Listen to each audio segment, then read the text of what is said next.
kansulator president atuuse.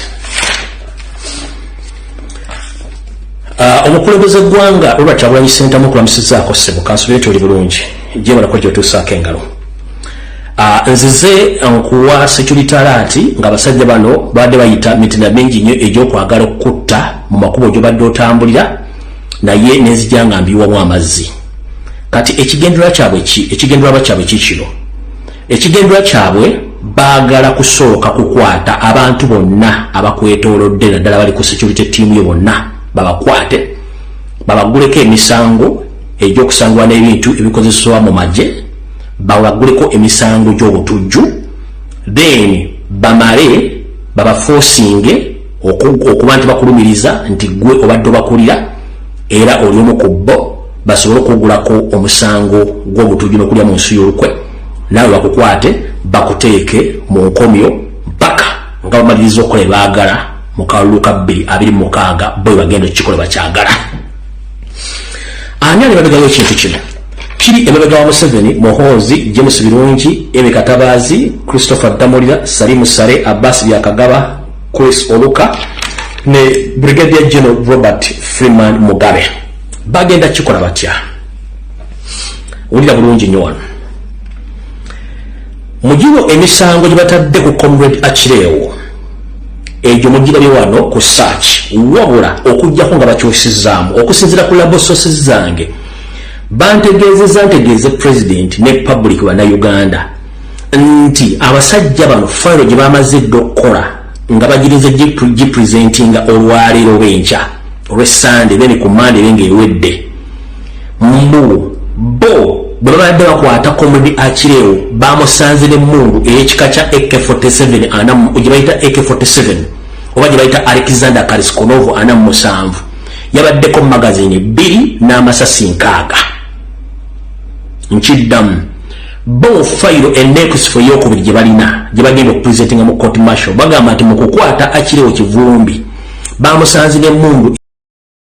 Redzone TV kwoli webali kubanga okyagoberera yona gyosinzira okubanga gyotulabira kyokola kya mutawana nnyo ebigambo ebyo zezimu ku mboozi zenkuletedde olunaku olwaleero gwampuliriza ku mukutu gaggadde ogwa Redzone TV gwe saagala omisinge yadde eddakiika n'emu. Genda mu comment section teekayo obubaka kubanga ku nkomerero ya updates zetukuleetera tukusomera message yo, tusoma obubaka bwo gy'obusindise ne butuuka, tusoma okuwabulwako era tusoma n'ensonga yonna oba otumidde muntu ensonga nebanga ate etuuka mukutu gwa Redzone TV ensonga bweziti bwezitambula olunaku olwaleero ennaku z'omwezi ziri 5 mwezi gwa 8 2024. Sebambulidde Patrick nze mbeera emabega w'omuzindaalo okubeera nga ate nkutuusaako updates mwenna abateekayo obubaka mbeebaza kye mukola kya mutawaana nnyo nkuleetedde mu mboozi eno amawulire mangi gotasaanye gwe mwanatu ampuliriza kubeera ng'osubwa yadde eddakiika n'emu. Amawulire ga Achirewo sijja kugongerezaako wabula mu mboozi endala zenkuleetedde mulimu ba foot soldiers,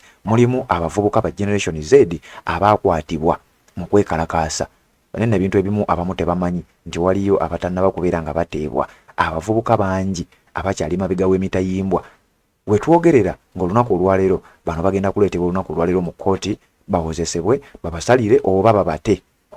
Bangi ku bano bakwatibwa mu kwekalakasa kw'ennaku z'omwezi nga 23 omwezi ogw'omusanvu nga bagenda ku palamenti okulaga obutali mativu. Bangi ku bano bakwatibwa mabegako naye bonna olunaku olwaleero baleetebwa mu kkooti. Ngenda kukusomera lisiti ogitegeere bulungi gwampuliriza ku mukutu ogwa Redzone TV ebimu ku byenkuleetedde mu mboozi eno ey'olunaku olwaleero. Olunaku olwajjo Deputy Speaker amanyiddwa nga Thomas Tayebwa yafunye ekyekango oluvannyuma lw'okubeera nti helikopita gye yabaddemu yafunye obuzibu. Sijaga nti yakurashinze kuba singa yakurashinze yadibadde yafudde. Nkuleetedde details ate abitegedde olunaku olwajja engeri gye lwabadde lwa Sunday ebintu bingi tetwabikugambye wano ku mukutu ogwa Redzone TV nga bwe okukola kubanga buvunaanyizibwa waffe okujja okutegeeza ensonga za Thomas Tayebwa newe ennyonyi mwe yabadde ngenda kubanga mbikunnyonnyola. Sigala ku mukutu guno ate nkunnyonnyole n'engeri abavubuka bano abaakwatibwa okwekalakasa gye bagenda okubanga baleetebwa mu kkooti olunaku olwaleero. Sinakindi woowulirira bino kubanga wenkoledde akatambi ng'enteekateeka ez'okubaleeta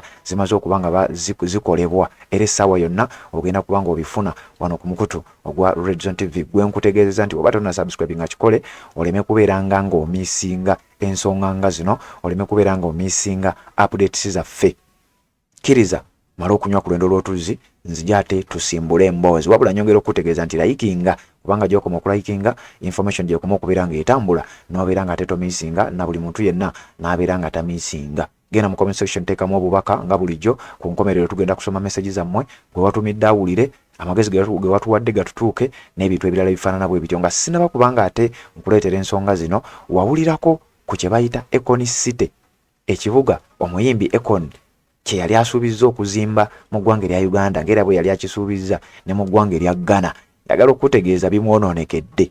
Mu ggwanga erya Uganda yali ateeseteese oba yali ategese oba kyali kitegeerekeseeko nti mu bitundu by'emukono eyo abantu gye bagenda okubanga babasenda ku ttaka baliwe munnaye naggaga Akon azimbe. Njagala okutegeeza gwampuliriza nti bimwonoonekedde ogenda kubanga obimanya mukutu gwa Red Zone TV. Sigalako nzije tubeere nga ate byonna tubikutegeeza. Bw'oba tona subscribe nga kikole ensonga zino obeere nga ate tomiisingako n'emukanzije mbeere nga ate nkuseetulira emboozi.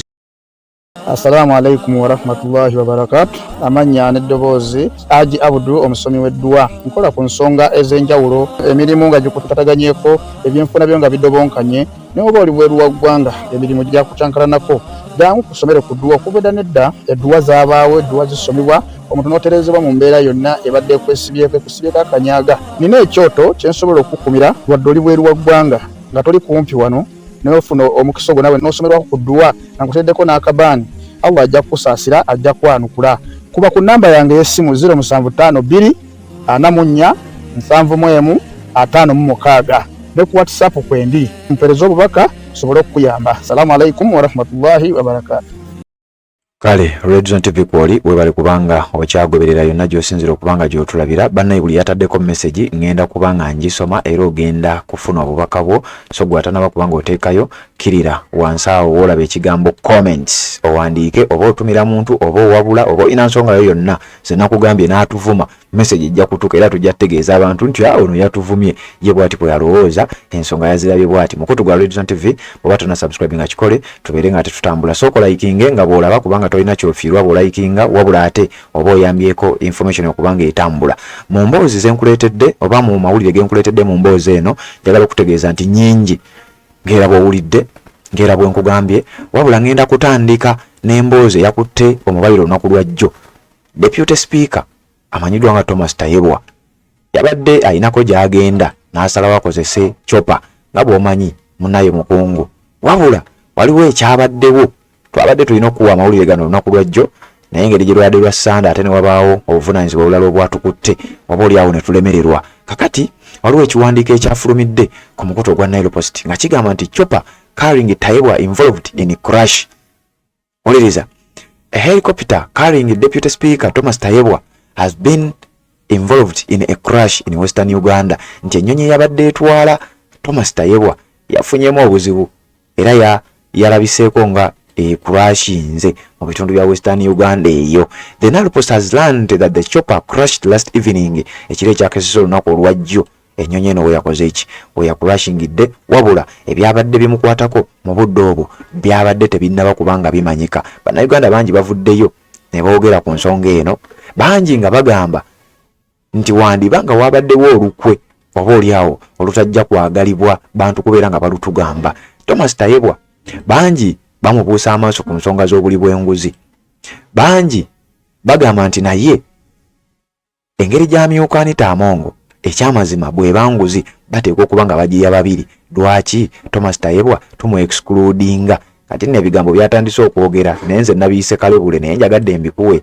Abannayuganda nga bagamba nti kyandibanga kabadde kagenderere nti waliwo yabadde ayagala okubanga ajjawo omuntu oyo olw'ensonga oba oliawo ezitali zimu. Naye nze ako njagadde nkakuleetere okategeera ate akategedde then tutambule ate n'ensonga endala ze nkuleetedde ku mukutu ogwa Red Zone TV olunaku olwaleero gwampuliriza. Wabula nyongera okutegeeza nti layikinga gy'okoma okulayikinga information gy'okoma okubanga etambula. Ensonga lwaki ntandise ne Thomas Tayebwa weeri nja bikunnyonnyola wabula nkugambye mu mboozi eno nkuleetedde updates nkuleetedde amawulire mangi nnyo naddala agakoze emitwe mu budde obwa weekend. Olunaku olwaleero lwa Monday ennaku z'omwezi ziri 5 mwezi gwa 8 2024 sorry. Abamu ku bavubuka abaakwatibwa abamu baawambibwa abamu baali baleeteddwako mu kkooti abalala tebaleetebwangako olunaku olwaleero lwe bakomezebwawo abaali baleeteddwako abataleetebwangako lwe baleetebwa mu kkooti. Abamu ku bano bali mu kwekalakaasa okw'emirembe nga tebalina muntu gwe bavumye, tebalina ddembe lya muntu lye balinyiridde, wabula nga balaga butali bumativu bwabwe.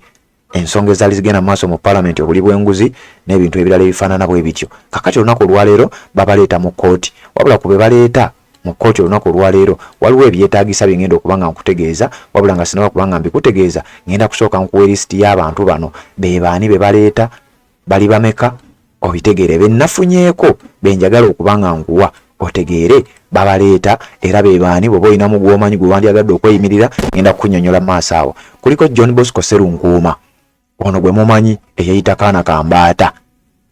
John Bosco Sserunkuuma y'omu ku ba freedom fighters abaluddewo ennyo naddala mu kibiina ekya National Unity Platform. Sserunkuuma John Bosco ono y'omu ku bakulira oba yakulira ekisinde ekimanyiddwa nga Torture Survivors Movement. Ekisinde ekyo ekyegattiramu abaali basavayivinze ngera bw'okiwulira Torture Survivors, abantu abaali basibiddwako ne bayisibwa bubi nnyo nga bwe mwabulidde, abamu ne basiyagibwa, abamu ne batuusibwako obulabu obw'olubeerera.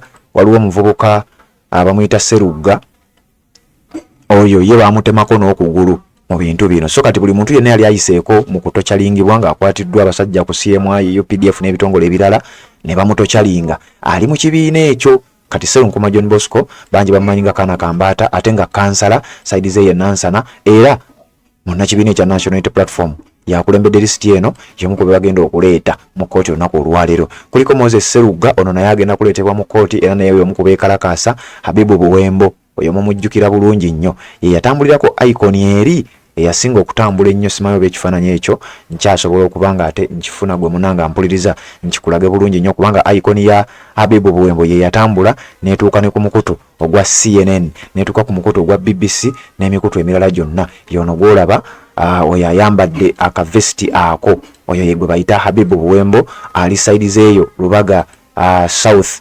gyasinziira, era gye yasinziira najja okuba nga atambula ogenda ku Parliament okulaga obutali bumativu, naye aleetebwa mu kkooti olunaku olwaleero. Kuliko Yasiini Galiwango, oyo naye ali omu ku abo abagenda okuba nga baleetebwa mu kkooti olw'okwekalakasa okulaga obutali bumativu bwabwe n'obuli bw'enguzi obugenda mu maaso mu Parliament. Kuliko Ronald Kwizera, ono naye aleetebwa mu kkooti olunaku olwaleero, yali mwekalakaasi, yakwatibwa ng'ennaku z'omwezi 23. Kuliko Gloria Nabirye, ono yakwatibwa ng'ennaku z'omwezi 23 era naye agenda kuleetebwa. Kuliko Nelson Ndyasiima, ono naye yakwatibwa mu kwekalakaasa okwo ng'ennaku z'omwezi 23 mwezi gwa 7 2024 era naye olunaku olwaleero ogenda mulabako mu kkooti. Kuliko Nelson Ndyasiima oyo mumaze. Kuliko Sylvia Namutyaba, ono nno Sylvia Namutyaba yakulembera yenna abavubuka mu kibiina kya NUP. Honorable Zaake Francis Butebi yakulira abavubuka mu kibiina kya NUP. Oba oyinza okuyita abeera deputy, oyinza kiyita otya, omumyuka wa Honorable Zaake ye Sylvia Namutyaba, oyo omukyala mulwanirizi wa ddembe munnakibiina kya NUP era ye deputy wa Zaake mu kukulira abavubuka mu kibiina kya NUP, agenda kubanga naye aleetebwa mu kkooti olunaku olwaleero. Lisiti eyo kuliko Proscovia Mukisa, oyo naye agenda kubanga aleetebwa, yakwatibwa nga 23 mu kwekalakaasa. Otule Isaac yakwatibwa nga 23 mu kwekalakaasa, naye agenda kuleetebwa. Kajubi Maktum, ono naye yakwatibwa, agenda kubanga aleetebwa. Kikwiya Kare, lino nno linnya bamuyita Kikwiya Kare Humphrey, oyo naye agenda kuleetebwa mu kkooti olunaku olwaleero era nga naye yakwatibwa nga 23 mu kwekalakaasa okwokulaba nti obuli bw'enguzi mu Parliament buyimirira ne mu bitongole bya gavumenti ebirala olunaku lwaleero. Kati ensonga nga ngimaze, amawulire amakulu agatambulira ku nsonga eyo ey'okuba nti baleetebwa mu kkooti, abeeyimirira abaana bano oba abantu bano bategeeza nti beetaaga abantu abagenda okweyimirira. Abantu bano n'ebyetaagisa babikuteereddewo. Olina okuba nga olina original national ID ogenda kweyimirira omu ku abo. Beetaaga proof of residence from LC1, genda n'ebbaluwa LC w'owangaalira, w'osula oba oli awo w'okolera nga w'osobola okufuna ebbaluwa ya LC eraga nti mu kitundu omanyiddwa. Ebbaluwa ya LC ejja kwetaagisa ng'ogenza okweyimirira abantu bano ne national ID original etali photocopy, etali njokye mu ndowooza ntegeerekese bulungi nnyo. abeeyimirira abantu bano beetaagibwa. Osobola okukuba ku nnamba z'essimu zino ziri 2. Emu bamuyita Godwin Toko, ennamba eri 0773 8574999, endala eri 0778 6888207, ngeno ya Rama Kizito. Be bantu babiri bosobola okutuukirira n'obeebuuzaako ku nsonga eno, era n'obatuukirira osobola okuba nga weeyimirira ku bantu bano, kubanga abeeyimirira sureties beetaagibwa okujja okuyambako abaana bano okulaba nga bambi baweebwa bail, babeere nga ate bawoza bava bweru, newankubadde nga waliwo ebigambibwa nti okuwoza nga bava bweru it is okay, naye ate tebalina musango gubavunaanibwa gwa mpuliriza ku mukutu ogwa Red Zone TV. Naye nga wenkugambye nti baleetebwa mu kooti olunaku olwaleero ng'ennaku z'omwezi 5 omwezi ogw'omunaana omwaka 2024. Tugenda nno mpolampola, ngenda kuwa wano amawulire obeere nga buli kintu okitegeera kye wasubiddwa, ky'otannategeera ate obeere nga obitegeera byonna. Olunaku olwaleero no lwansasagge kubanga amawulire mangi era ensonga nnyingi ezigenda okuba nga ate zitambulira ku lunaku olwaleero. Teweetaaga kusubwa nsonga yonna naddala ku mukutu gwaffe guno ogwa Red Zone TV. So kati we ngambira gwe atanna subscribe nga kikole, tubeere nga ate tutambula ffenna nga bwe nkugambye ebyo obitegedde bulungi nnyo. Ensonga za Akireo zikyagenda mu maaso n'okuba nga ate bamubanja asobola okuteekayo message yo in fact mu comment section yaffe, era tugiwaayo ne ku nsonga eyo. Bw'obanga osobola okuteekayo comment section ng'obanja Akireo, eyo nayo tujja gisoma tujyaniriza. Giteekeyo ze zimu ku comment ze twandyagadde okubeera nga ate tutambula nazo ku mukutu ogwa Red Zone TV. Nga bwe nkugambye nti mu mboozi eno nkuleetedde ebintu bingi nnyo byenjagala okuba nga ate twogerako obeere ng'obimanya. Sebambulidde Patrick Nzemberawo emabegawo omuzindaalo okubeera nga nkutuusaako bino, so teweetaaga kubanga omisinga ensonga yonna. Mu mawulire amalala genkuleetedde omanyi omuyimbi amanyiddwa nga Akon ne projekiti ye emanyiddwa nga Akon City gye yali ateekateeka okuleeta okuzimba mu ggwanga erya Uganda, ng'era bwe yali akikoze mu ggwanga erya Ghana. Byatandikira mu ggwanga lya Ghana. Akon gye yagenda okuba nga asuubizza okuzimba kye yayita Akon City. Kakati no waliwo ekimutuuseeko kyenjagala okuba nga nkuwa, wabula kkiriza mu kabanga katono nnyo mala okuwummulamu nzijja nkunnyonnyole Akon City kyekigenda mu maaso era naye yennyini ki ekimutuuseeko. Mukutu gwa Red Zone TV, kirira wansi olaba ekigambo subscribe okikwateko tubeere nga ate tutambula. Likinga kubanga gy'okoma okulikinga ate gy'okoma okuyambako amawulire okuba nga gatambula. Assalamu alaikum warahmatullahi wabarakatuh. Amannya n'eddoboozi Haji Abdu omusomi w'eddwa. Nkola ku nsonga ez'enjawulo, emirimu nga gikutataganyeko, ebyenfuna byo nga bidobonkanye, ne oba oli bweru wa ggwanga emirimu gya kucankalanako. Jangu kusomere ku ddwa. Okubeda nedda edduwa zaabaawo, edduwa zisomibwa, omuntu n'oterezebwa mu mbeera yonna ebadde ekwesibyeko akanyaaga. Nina ekyoto kye nsobola okukumira wadde oli bweru wa ggwanga nga toli kumpi wano, n'ofuna omukisa ogwo nawe n'osomerwako ku ddwa nga nkuteddeko n'akabaani. Allah ajja kukusaasira, ajja kwanukula. Kuba ku nnamba yange y'essimu 0752 44 71 56 ne ku WhatsApp kwendi mpereza obubaka sobole okukuyamba. Assalamu alaikum warahmatullahi wabarakatuh. Yes, tukyagenda mu maaso n'okuba nga ate tukunnyonnyola ensonga. Akon oba Akon City kye kibuga oba ye project omuyimbi amanyiddwa nga Akon, ngenda kuwa ebyafaayo bye bitonotono ebimukwatako. Yajja mu ggwanga erya Uganda nga bwe yakikola mu ggwanga erya Ghana, n'asuubiza His Excellency Yoweri Kaguta Museveni, n'amutegeeza nti tugenda ku investinga $26 million, obukadde 26 obwa ssente eza dola. Ezo no bw'ozizza muzawano buba butabalika, ziba trillions. Kati nga ssente ezo ategeeza nti tugenda kuzimba ekibuga amatiribona oba kye yayita Akon City nga tugenda kizimba mu ggwanga erya Uganda. Gavumenti y'eggwanga erya Uganda neesalawo okunoonya wa wegenda okuwa Akon ettaka abeere nga ateekako ekibuga kye. Omuyimbi ono ensonga eno neetambula, bannayuganda ne balinda ekibuga ekyo, era gavumenti yasalawo okukwata ettaka lirisaidize mukono, era abantu baavayo ne beekalakasa nabakulagako emabegakaawo. Ebintu bino emyaka ne gitambula nga kiteeberezebwa nti ekibuga ekyo kigenda kuba kimalirizibwa obutasukka mu mwaka ogwa 2036, gy'emyaka nga 12 okuva kati. Wabula tewaliwo nsonga yonna egenda mu maaso emabegakawo ettaka lyazuulwa ne liba nga ate liteekebwawo ne lyaloketingibwa nti lino lye ligenda okuba nga likozesebwa omuyimbi amanyiddwa nga Akon okuzimba ekibuga Akon City mu ggwanga erya Ghana. Akon gyawunye dda. Eggwanga erya Ghana, gavumenti y'eggwanga erya Ghana ekulembebwa Nana Akufo-Addo baasazeewo nga bagamba nti omuyimbi ono ettaka lye twali twamuwa n'ebyo bye twali twamuwa ebirala byonna bimugibweko olw'ensonga nti bye yasuubiza birabika ng'empewo, birabika nga waliwo ekigendererwa ekirala kye tutategeera, era mu ggwanga lya Ghana Akon ettaka bandiba nga balimuggyeko. Omuyimbi ono nno simanyi biki bimutambulirako, simanyi mbeera ki etambula mu nsonga z'omusajja Akon, wabula musajja muyimbi, musajja mugagga w'amaanyi nnyo okwetooloola ensi yonna, naye nange nkyebuuza kintu ki ekiyinza okuba nga kitambula ku musajja ono, projekiti ki eri emabega w'ekyo kyayita Akon City. Simanyi oba kyetaagisa nandikuwadde ne ku bitonotono ebikwata ku musajja ono. Akon erinnya erimanyiddwa wabula ng'amannya ge ye Alione Damara Bouga Time Puru Nakalululu Badara.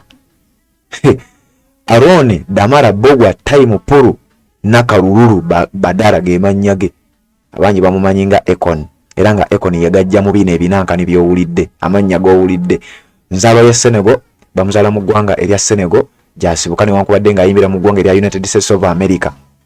Era musajja muyimbi, muwandiisi wa nnyimba, record producer, businessman. Ekintu kya Akon City kitambudde mawanga ag'enjawulo, naddala example eziri okumpi zetulinza okuba nga tulabirako eggwanga lya Ghana n'eggwanga erya Uganda. Wabula mu mawanga gonna gyazze ateeka projekiti eyo teriiyo kintu kyali kirabiseeko, teriiyo yadde omusingi ogwali gusemeddwa, wabula ng'amataka gamuweebwa.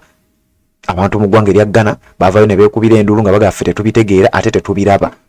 Oluvannyuma lw'abantu okwekubira enduulu, gavumenti ya Ghana yasazeewo ettaka eryali lyamuweebwa libeere nga limuggyibwako, n'ebintu ebitono ebyali bimuweereddwa bibeere nga bimuggyibwako. Mukutu gwa Red Zone TV kati mu ggwanga erya Uganda gw'oteesa ki ku nsonga ezo? Ettaka eryo limuggyibweko, ettaka eryo yalisigaze, embeera ebeere ng'etambula etya? Muyimbi Akon City, muyimbi Akon n'ebintu bye bimanyiddwa nga Akon City, embeera bw'etyo bweyimiridde. Mukutu gwa Red Zone TV njagala kubanga ngenda mu bubaka bwammwe mbusome tubeere nga tweyongera, wabula nga sinaba kubanga nsoma message zammwe kkiriza nkutegeeze Haji Abudu omusomi w'edduwa kutegeeza nti gwalina ebizibu ebya buli kika mutuukirire ku mukutu gwa WhatsApp ennamba yeeyo 0752 ategeeza nti akola ku bizibu ebya buli kika nammwe abali bweru w'eggwanga asobola obeera nga abakwasaganya ne bwoba nga toli wano ensonga zijja kuba zitambulira ddala bulungi nnyo mukutu gwa Red Zone TV. Ate mu ngeri y'emu kkiriza nkutegeeze kuba motoonline.com bano nno nga bakutegeeza nti gwe eyeetaaga past papers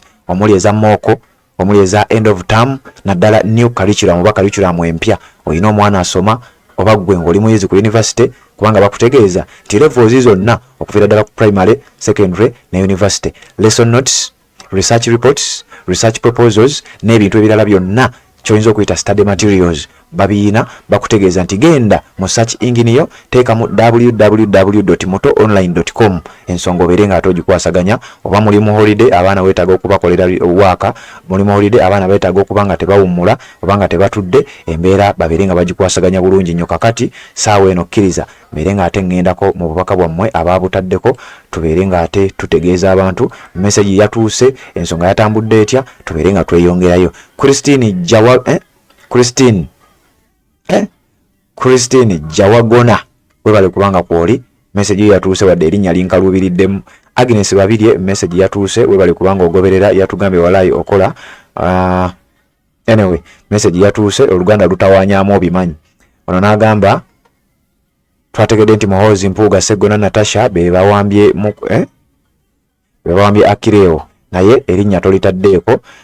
Webale kubanga naawe ogoberera. Abudu Salamu Serugo webale kubanga kwoli agambye Major General Kayindo Tafire is a Pan-African, a Pan-Ugandan who loves his country. Webale kubanga kwoli message etuuse yonna gy'osinzira okubanga otugoberera.